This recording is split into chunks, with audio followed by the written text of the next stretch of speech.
أشرقت نفسي بنور من فؤادي حينما رددت. أظهر عند ولادته خوارق غرائب غيبية إرهاصا للنبوة وإعلاما بأنه مختار الله تعالى ومجتباه.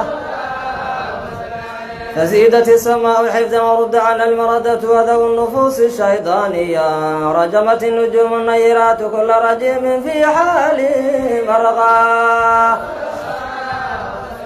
وتدلت إليه صلى الله عليه وسلم الأنجوم الزورية واستنارت بنورها وهاد الحرم ورباه.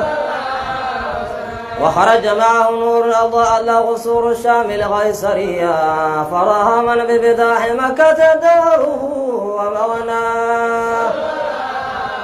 وانسدع الإيوان بالمدائن الكسروية الذي رفع عنه شروان سمكه وسواه. سقط 14 من شرفات العلوية وكسر ملك كسرى لهول ما سابه وعراه. خمدت النيران المعبودة بالممالك الفارسية لضلوع بدر المنير وإشراق محياه.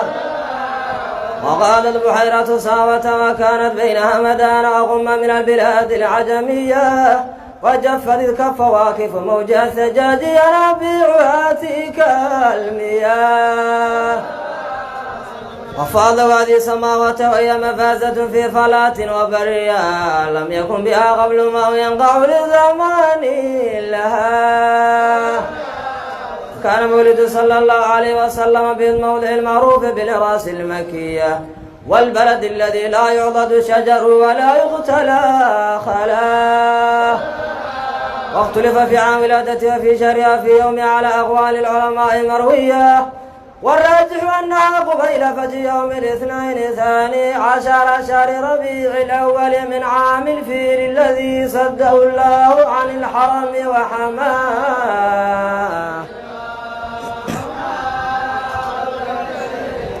بعرف الشهيد سلام.